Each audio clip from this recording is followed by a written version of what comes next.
So, 감사합니다. Thank you very much for the kind introduction. Before I start my presentation, I would like to express my gratitude to be given this opportunity to take part in this wonderful meeting.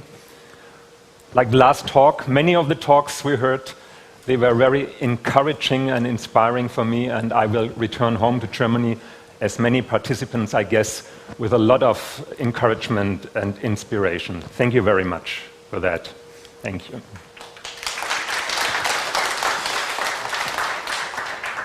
I have the last talk, so some of the aspects I will address in my presentation, they have been mentioned before in some of the talks and in the discussions.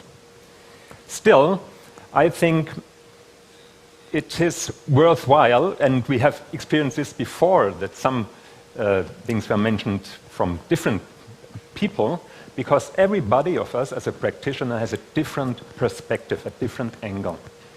In my presentation, I would like to present something that is very much result of a thing I had to deal with in my life.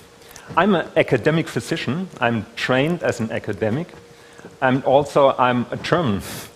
And as you may know, Germans tend to be very analytical and logical thinking people. So I had in my life the problem, how could I reconcile the academic training I received, the logical thinking, my analytical way of approaching reality with the things I learned from Descartes, and which were so more fulfilling for myself. But I had the feeling it cannot be that there is a contradiction. They had to be reconciled somehow. So this is a process I would like to present my thinking or my thoughts about this topic. This is how I came to choose consciousness as a topic. Also, I'm a gastroenterologist and a specialist for infectious diseases, so this is not my specialty I'm talking about. So, if you think about natural science and Buddhism, you realize that both describe reality, but in a very different way. So how can these different views on reality be reconciled? And as I told you, when I thought about this dilemma, I came to think about the subject of consciousness. And I realized that whether we prefer a Buddhist or a scientific view on reality, all our understanding of reality can only occur in our consciousness. Therefore, if I had to summarize my presentation in one little sentence, it would be to understand reality, we have to understand consciousness. Let me briefly give you an overview of my talk. In the Western tradition, the science of consciousness is closely linked to the philosophy of mind. Therefore, I will in the first part of my talk examine some basic thoughts on the philosophy of mind. Then I will describe the scientific approach to consciousness. And finally, I will try to compare the scientific and the Buddhist view on consciousness and reality. The history of modern consciousness studies starts with the French philosopher René Descartes. Like most people of his age, Descartes firmly believed in God. Still, he advocated rational thinking as the main principle of insight. Therefore, he is frequently referred to as the father of modern philosophy and sciences. In his seminal work, The Meditations on First Philosophy, Descartes attempts to construct a philosophical system grounded on truth only. To do so, he asked himself the fundamental question, what is the truth I can be sure about beyond any doubt? Please note that in this sentence, truth and reality are interchangeable. So the question could also be read, what is the reality I can be sure about beyond any doubt? If we think about this question, and the first thing that may come to our mind is what we receive, the information we receive by our senses. If we hear someone saying, I have seen it with my own eyes, we immediately feel the meaning of this sentence because we usually attribute a strong feeling of truth and reality to our sensual perceptions. This is where Descartes' exploration of reality begins. In the third paragraph of his first meditation, we find the statement, "Whatever I have accepted until now as most true has come to me through my senses." This statement seems to be quite natural. However, it takes only brief consideration to acknowledge that our senses do not always provide us with valid information. Take a look at this picture. I hope it works from behind. I see it very nicely on the screen. Might be a little bit light here. If you look at the white circles, you may see also some black circles within the white ones. So can we really tell whether or not there are black circles within the white ones? Obviously, we cannot. So it is obvious that our senses not always provide us with valid information. In a similar way, Descartes realized that from time to time I have found that the senses deceive. This is known as the argument of sensual misperception. Descartes now reasons as follows. Okay, the senses may give me wrong information, but what about my mind? Does the content of my mind reflect reality? For example, I will give you an example to make it more tangible. At this very moment, I am trying to present some ideas of Descartes to you. I am seeing your faces. I'm struggling with English. I'm a little bit anxious whether I can make myself clear, and all this is happening in my mind. I am experiencing all this so vividly in this moment in my mind. But how can I be sure that what I experience in this moment is reality and not just a dream? Maybe I wake up in a second and I'm at home in Berlin and everything has been a dream. That's a problem. So the problem is, how can we differentiate between dream and reality? And I think many of you will be familiar with this famous example of Zhuangzi, the Chinese philosopher. And it's really not clear whether the question is, am I Zhuangzi dreaming so vividly to be a butterfly, or am I a butterfly dreaming to be Zhuangzi? Our dreams are just like our real experiences. They happen in our mind. While we dream, everything we experience seems just as real as during our waking state. And this is what Descartes realizes, that we can never be sure whether we dream or are awake while we experience something. Likewise, we cannot be sure whether the content of our mind reflects reality or rather is just a dreamlike illusion. This is the dream argument. Descartes continues, we cannot decide whether the content of our mind is a real experience or a dream, whether we are really seeing a dog or whether we only dream of it. But it may be plausible that what is in our mind is, even if we cannot decide whether it's a dream or reality, is in some way, somehow derived from an objective outer reality. So if we see a dog, we may see whether we dream or not, but there is something outside and somehow we have it in our mind. This is the question he's now dealing with. And some of you may have seen the film The Matrix. In this movie, humanity is kept inside a simulated reality. What people experience as reality is not a representation of the real world, but just a simulation by a computer program. And the idea of the matrix is exactly the kind of argumentation Descartes uses to reject the outer world as an undoubted reality.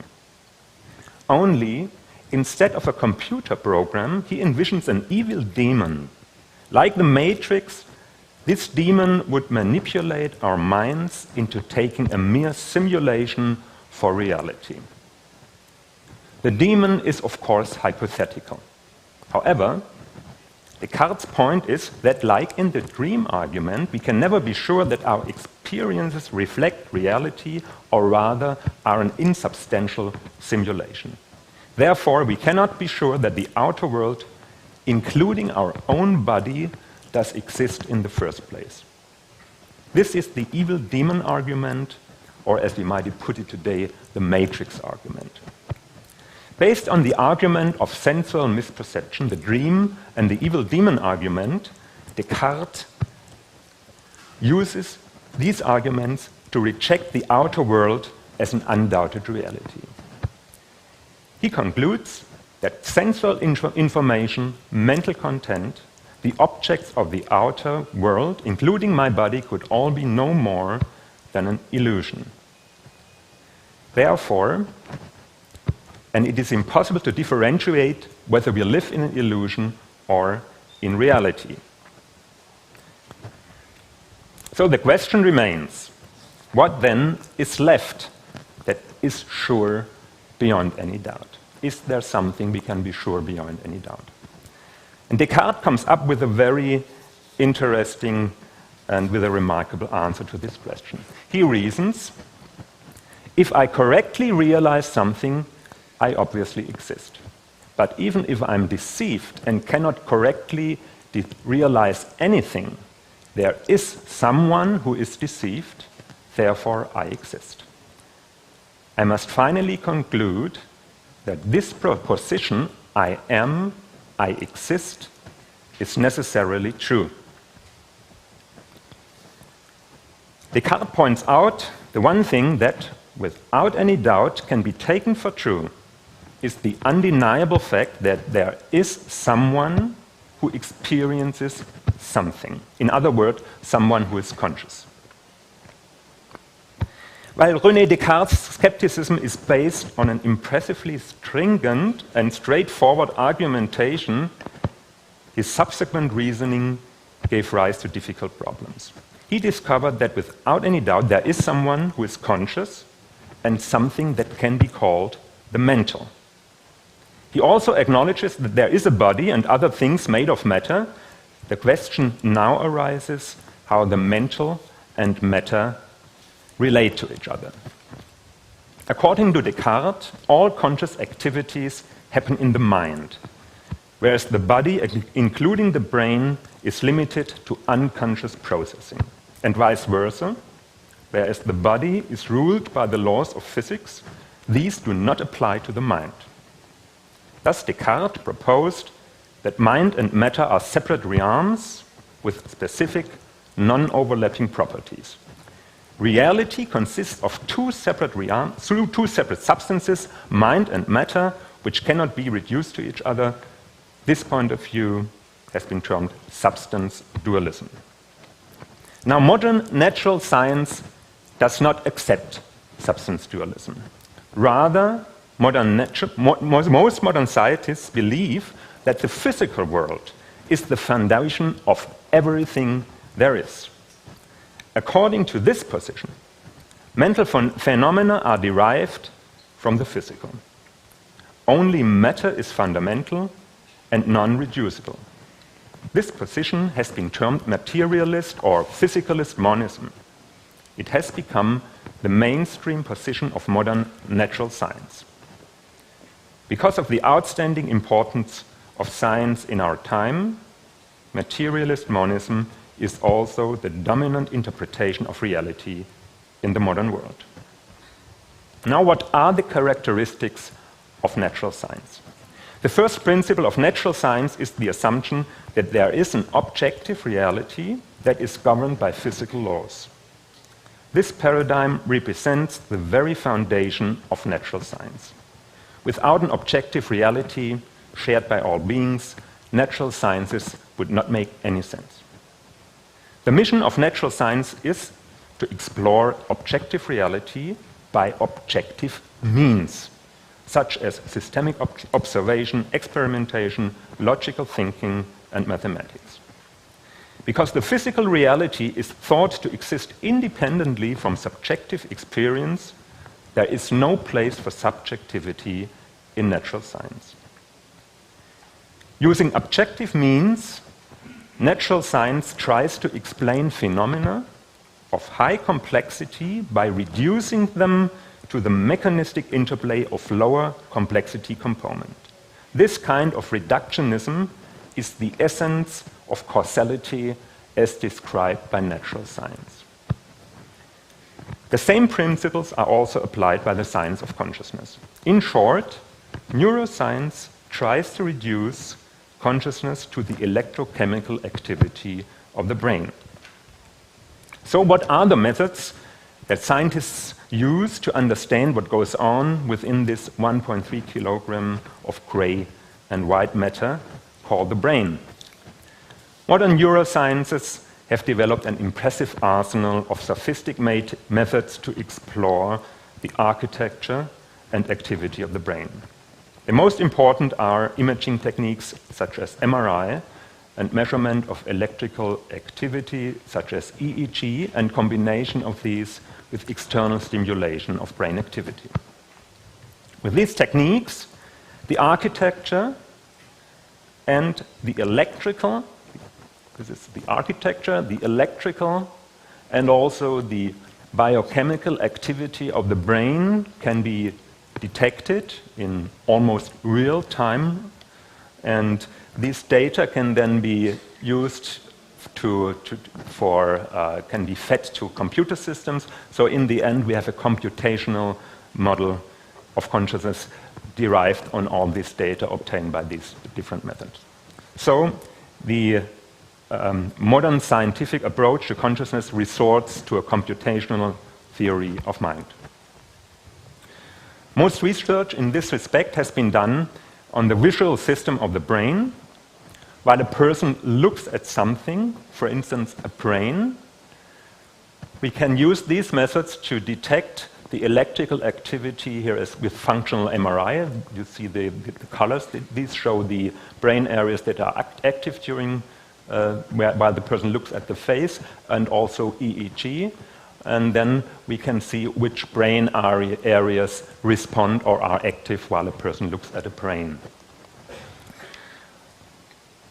It was shown with these methods that if we look at something, for instance, as a brain, the visual input through the retina is first propagated to the occipital lobe, where the visual first receptors for the visual system are resided, and from there they are propagated in many different brain areas where further processing takes place, such as perception of face features, face emotion interpretation, comparison with memory, and so forth. The complex concerted processing in different brain areas produce finally the unified perception of a brain in the mind. This is very interesting. We have different brain areas that are activated, but in the end, our perception is always unified. This is something really interesting. In this way, neurosciences regard the brain as an information processor similar to a computer. The basic functioning of a computer can be described in 3 steps: take in input, process the input, and produce output based on this processing. The same scheme can be applied for the brain. If we see something in the outside world, for example, a dog, the particular visual input is processed into a complex pattern of brain activity that can be detected by functional MRI or EEG. And this complex pattern of brain activity has also been termed NCC, or neural correlate of consciousness. And this specific pattern, NCC, finally produces what we in the mind perceive as a dog. This is the scheme that neurosciences have developed to describe how consciousness takes place in our brain. Now, neuroscientists claim that for every experience we have, there is an NCC. Inducing the NCC will automatically induce the experience. Altering the NCC will change the experience. Inactivating the NCC will eliminate the experience. For example, if we use the example we just showed, if we inactivated the NCC in this example, the perception of a dog would also be eliminated at the same time. And this is exactly what happens when a person suffers a generalized epileptic seizure. During the electrical storm of the seizure, the mental content is eliminated, the person is unconscious and will have no memory of the event. These arguments seem to imply that conscious experience can indeed be reduced to patterns of brain activity. In this case, one could argue that fundamentally consciousness is nothing else than brain activity.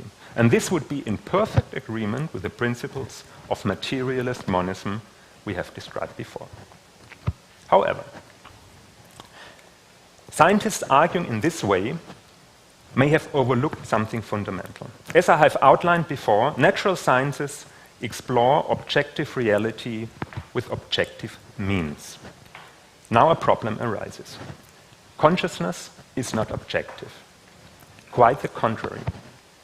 Subjectivity is the essence of every conscious experience. Without any exception, all experiences are made from a subjective point of view. Experience without someone making the experience does not make any sense. Therefore, every conscious experience is subjective. For example, if you take a sip of coffee in the morning before you go to work, the perception of the smell and taste of the coffee combine with your emotions and thoughts at this particular moment to a rich and unique subjective experience. At a deep level, you may feel you are alive in this moment. And we cannot find that quality in a pattern of brain activity. An explanatory gap becomes evident. As we have seen, experience is essentially bound to a subjective point of view. In contrast, the objective methods of natural science, by definition, abandon that subjective point of view. Therefore, experience cannot be explained by the objective methods of science. Scientific methods, such as functional MRI or EEG, can give an account of brain activity, and we can correlate patterns of brain activity with observable output, such as behavior or reportable mental content. However, neuroscience has absolutely nothing to offer as to how subjective experience arises in the first place. This dilemma, first recognized by Leibniz, has been brought to great attention as the hard problem of consciousness by Australian philosopher David Chalmers. The hard problem of consciousness clearly delineates the limitations of natural science that cannot reach into the territory of experience. As Descartes has discovered, there is, without any doubt, a subjective agent that has experiences. Undoubtedly, we live our lives from the perspective of this subjective agent. Our subjective perspective implies that in every single moment of our lives, we are the center of our world. Every single experience we have arises from this center of subjectivity. This center of subjectivity is commonly called I, or such as in I am doing this, I am doing that, I am seeing, I am talking, I am living, and so forth. So what is this I, this center of subjectivity? Often the word I is used to denote identification with one's body, one's biography, or one's social role. My body is who I am. My personal history is who I am, or my social role is who I am. This identity-driven kind of I is defined by specific content. Therefore, it changes with time and circumstances. When I was 20 years old, my body was different from my present body, as were my social roles. And my personal history between the age of 20 and now hopefully has changed my personality for the better. Thus, the identity-driven kind of I changes all the time. Dehin Kunzenim has often used the example of family roles to illustrate that point. When my wife calls me, I'm answering as a husband. If I talk to my daughter, I'm speaking as a father. And when I visit my parents in my hometown, I become a son. However, although my roles may change from one moment to the next, there is something that does not change. Whether I'm a husband, a father, or a son, invariably, I'm always the center of my world. All my social roles and the experiences associated with them are only possible because the unchanging center of my being is always present. This unchanging center of my being is something else than the ever-changing I arising from identification with body, biography, or social role. This insight is expressed in the words of the Dharma song we heard at the concert the day before yesterday, the one who is truly doing Nuga Hanen-gayo, who is the one that enables me to see, who is the one that enables me to hear, who is the one that enables me to speak, who is the one that enables me to live. Observe, observe, and observe again. You, the one observing, is the true self. In our lives, we see, hear, and do all kinds of things, yet we can only see, hear, speak, and do all these things because the foundation of our consciousness enables us to do it. In this Dharma song, the foundation of our consciousness, the center of our being, is called true self. In contrast to the many things we see, hear, speak, or do in our lives, the true self is not defined by content. Rather, it is the foundation from which all content arises. Whereas the various contents of our consciousness can, at least to some extent, be described in words, this is not the case for the content-free true self. Therefore, the true self must elude the objective third-person perspective of science. If we want to know more about the true self, we have to apply an introspective first-person approach, something that can be called observing, Guan, or meditation. Our consciousness comprises both content and the content-free foundation that enables the content to arise. The image of a wheel nicely illustrates these two aspects. We clearly see the rim and the spokes that make up the wheel. They represent form, or, in other words, content. But there is also the formless hub, the empty center, and the space between the spokes. If we look at this image of a wheel, we can easily acknowledge that the whole consists of both form and emptiness. Without emptiness, there is no form, and without form, there is no emptiness. Form and emptiness are mutually dependent on each other. Owing to its objective, third-person approach, natural science can only discern the rim and the spokes of the wheel.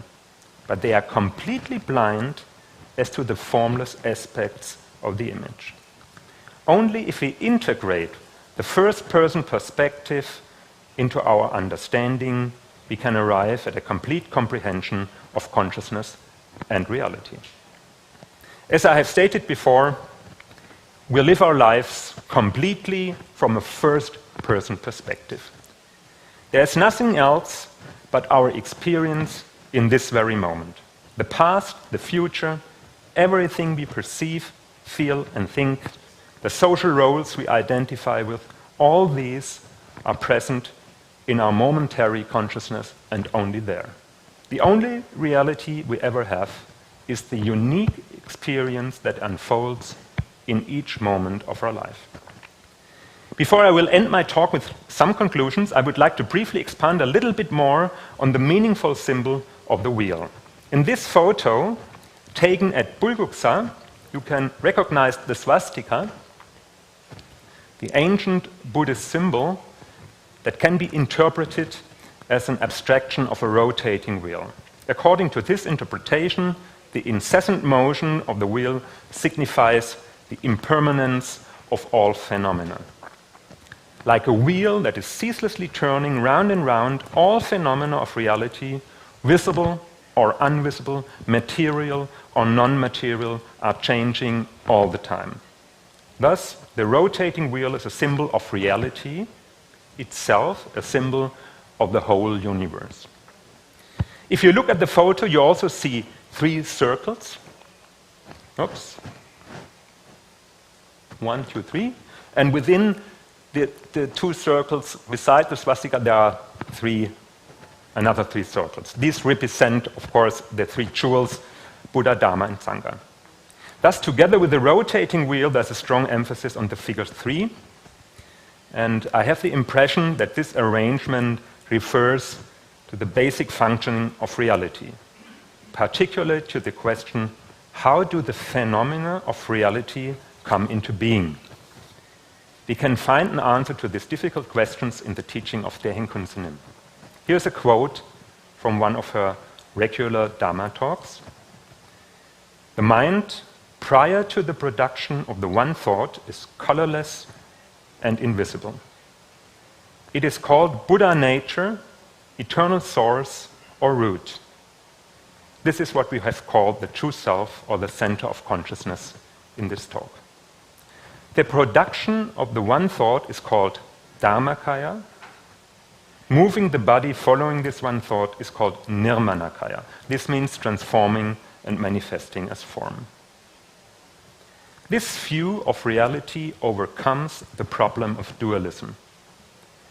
The formless, empty center of our being, our Buddha nature, brings out thoughts which are equated with Dharmakaya by Daehin Kunsunim, that manifest into form or Nirmanakaya. At the same time, with the automatic functioning of our senses, the center of our being takes in all the forms that have been generated. This bringing out and taking in is happening in a continual circular flow from moment to moment. Thus, everything is rotating just like a wheel. Yet the unmoving center, our Buddha nature, is the one place that gives out and takes in everything. In this one place of emptiness, we are connected with all beings as one. I would like to summarize some key messages of my presentation. With consistent logical thinking, it can be shown that our being is rooted in the center of our consciousness.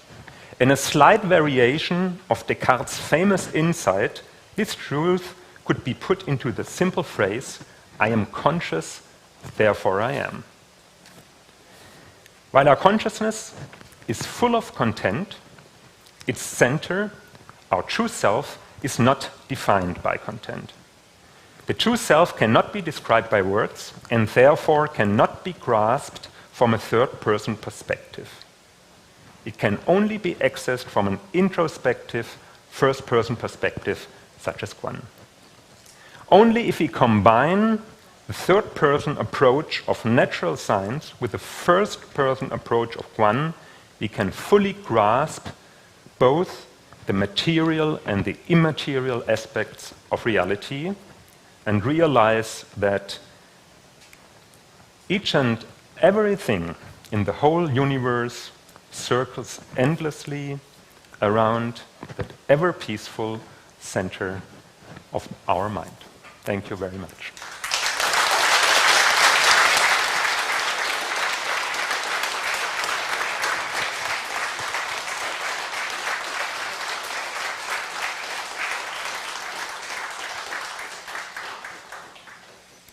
자, 한수영 교수님 장시간 동안 Thank you very 좋은 강의 much, Professor 감사드립니다. Hans-Jörg. Thank you for 시간이 your 조금 great 많이 insightful 오버가 presentation. 됐는데요. We're actually 그래도 behind the schedule, but we would like to take some 하시고 time 싶은 분 to 손 드시고 have Q&A 질문하시기 session. 바랍니다. So if you have questions, please raise your hand. 네, 한수혁 교수님, Professor Hans-Jörg, thank you very much for your great presentation. 그 평생의 그 고민, 독일 So your 사람, lifetime challenge, you said that you are German and you're very logical and analytical as a German, and also you studied the medical science.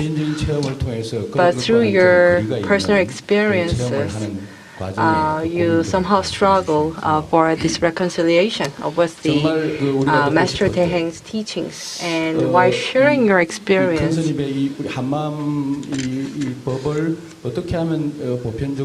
you talked about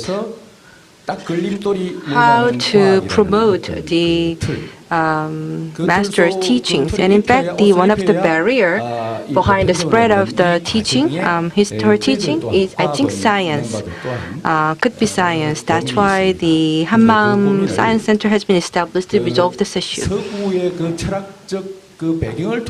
And you today talked about and explained us about the modern Western philosophy and its tradition, and it really made me very clear, especially when you talked about the Descartes and his book, as well as the illusion, dreamlike illusion, and you somehow link them together. And it really deepened my understanding. So thank you very much for your presentation. Basically, the René Descartes, his philosophy, 비판적으로 이야기하고 싶었는데 그걸 갖다 감싸 안아서 somehow, so he mentioned that 나는 의심한다. I exist because of the consciousness, and I am consciousness. So somehow I think you expressed it in a more euphemistic way. So I am conscious, therefore I am. That was, I think, what you said. And I think it's a sort of the generous expression about the Descartes thought. 그런데 어떤 그 학문적으로는 But academically speaking, I think that we have to be more straightforward, let's say. So the Descartes in the 17th century, in his time, and if you compare that to the 400 years after today, or 500 years after, 그렇다면 지금의 어떤 이 접근법은 많이 달라졌습니다. and I think that the modern approach has changed a lot. 뇌를 정보로 이렇게 해서 So 접근할 정도니까요. we can even understand how the brain works with all kinds of technologies. 또는 뇌를 정보로 치환해서 연구를 하겠다는 것은 I think that the approach of the modern medicine, yes, its methodology is very convenient, but basically I think it's wrong. Because you cannot really treat brain as a system of information. And you cannot really come to the truth in this way, as you mentioned. 그래서 그렇다고 한다면은 소위 측정할 수 없는 것. For things that are not measurable, even like Master Teheng's teaching, like 예를 들어서 후슬 같은 그 철학자도 and also the other philosophers. Some of them said that we have to stop thinking or stop consideration. And these are the areas we cannot really measure. So the fundamental self that we want to have enlightenment, you cannot really measure that, and you cannot find the exact location of the true self. And in that sense, if you could make some comment on that or elaborate more on that, then I will appreciate that. Yeah, thank you very much for this really very good questions you're asking. I think it's really, I would 100% agree with the methods we have and with the understanding of natural science we have at this present time, the mainstream understanding, I must add. It's absolutely not possible to measure or to analyze what we call true self. On the other hand, it is absolutely a part of reality. So this is the dilemma. I was really, when we started the first day of our conference, we heard a quote of Dahin Kunsanim in which she said that it is important that the scientists leave behind their narrow, kind of rigid set of assumptions or rules they have and find a new way of doing sciences. And I think this is what the whole Haningayo is about. We heard this wonderful talk by Dr. Chang, and you can see how step by step, little steps, one after the other, we move into this direction.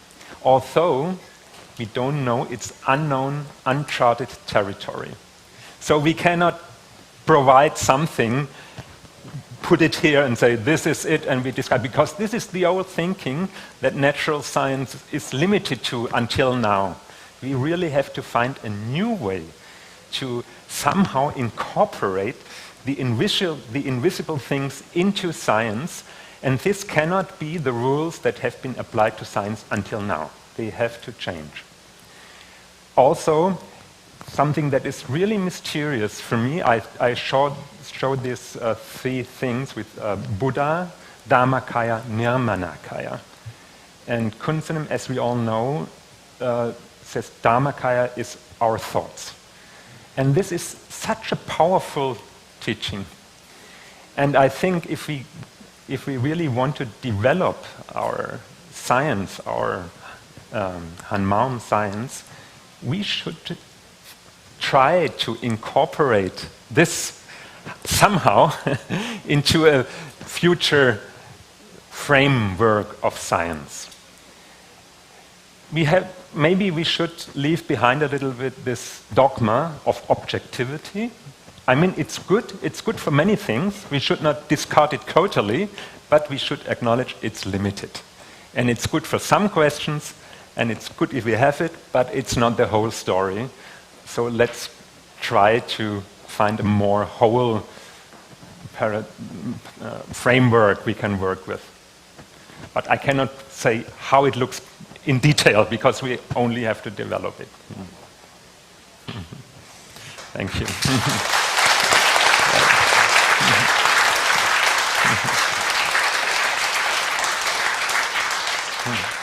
네, 또 질문하실 분 손 들어 주십시오. I believe that we can entertain some more questions, if there are any. 오늘 그 해주신 강연. Thank you very much for your today's presentation. It was very impressive and insightful presentation. My question here is, we have a lot of questions about our consciousness. 말씀해 주신 것에 And as you've mentioned, there are a lot of new things being found, and there is a term such as a lucid dream. So people are dreaming, and while they are dreaming, they are conscious of the fact that they are dreaming. So when we dream, particularly in a lucid dream, we realize that there is us who are dreaming, and it means that even though we are conscious and we know that we are dreaming, but we are still there in the dream. So you just mentioned something about first-person perspective and how it is required for us to have a full understanding of the fundamental self. But even Buddha, who has a great enlightenment, had some difficulties in having the perspectives that are totally combined between the third person perspective and first person perspective. You said that when it comes to the human consciousness, I am always the center of our experiences. So it means that once we actually free ourselves, free from the first perspective, there is no us. Is it correct? I think that what you summarized it very, very nicely, I think. And I have the feeling that if you say we are always the center of our being, or the consciousness is the center of our being, it's the same as Daehin Kunsunim's teaching, because I am, the whole world exists. It's the same. For me, it's the same. So I am, therefore the whole world exists. So, and also with the dream, I thought it's really not easy to differentiate. What is the difference if I experience something in my dream or if I experience this in real? I mean, you could also argue dreams are just as real. Why not? We experience it and there's something happening. I think still there is a difference. And this is something I have not really figured out yet, but I think if we make an experience not in the dream, but in the real world, whatever that is, it has consequences. It is a difference. If we are dreaming, same things happen. Maybe we fall down very deep, so we wake up and it was a dream. But if we really fall down, it has consequences. So I would say it's maybe reality, what we call reality. We can relate that to the idea of consequences, which would be, in Buddhist terms, to the idea of karma. If what we do has consequences to us, it's karma. And so I think if we are awake, this is why it's so, the time we have during being in this body, it's so precious, because what we do has consequences. It is karma, and so we can make a difference, we can change something. We cannot really change something in our dreams. So this is just my thoughts about the differences between dream and waking state, reality.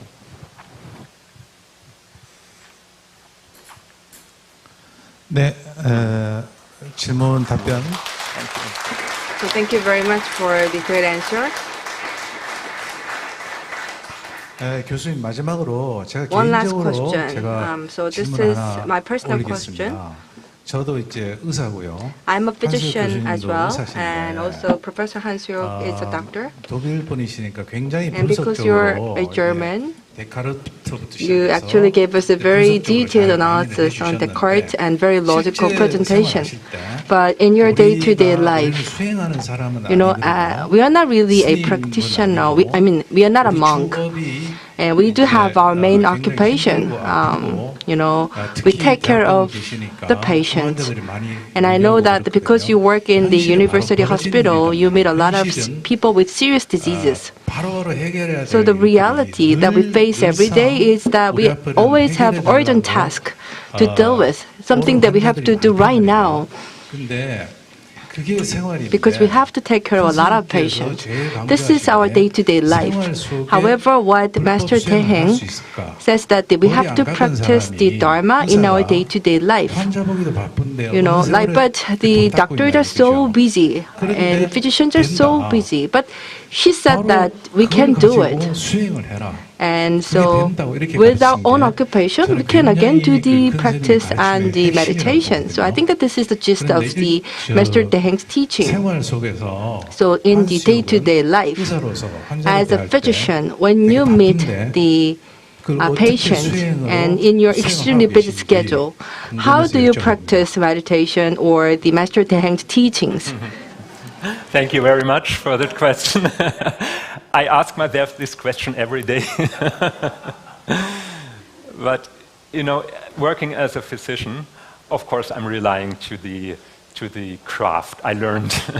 So I do what I've learned. I try to apply the knowledge and to the best of my knowledge for the benefit of the patient.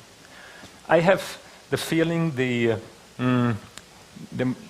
the biggest difference I realized for my being a doctor after trying to apply the technique one in daily life is that I can somehow, and not with every patient, but sometimes somehow with some patients, I can connect on a much deeper level as I could before. So I'm doing the normal stuff I just learned, all those things related to studies and evidence and so forth. But I try at the same time to do it with from inside and with the thought, I want to do something good for the patient. And this is very, for me, something, if I wouldn't do that, I realized I lose a lot of inner strength. But when I have the connection to this kind of thinking, it's much easier being a doctor because, as you rightly put it, we see many very difficult cases. We see cancer patients and it's not easy to deal with all these cases because many people obviously will die and have many problems while dying. So it's really at the moment when I feel this connection with the patient on a level I cannot really describe very well, it's much better and somehow something happens. That's all I can say. 네, 감사드립니다. So thank you very much for your answer. 한수혁 교수님 감사드립니다. Thank you, Professor Hans-Jörg. 이어서 And with 마지막 that, 세션 we will conclude the last session. 마치도록 하고요. 장시간 동안 참여해 Thank you 주신 very much 많은 for your 청중들, time and 그다음에 attention. 스님들, 발표자 We have had a long 모두에게 agenda. 감사드립니다. Thank you very much for remaining with us till the very end of the session.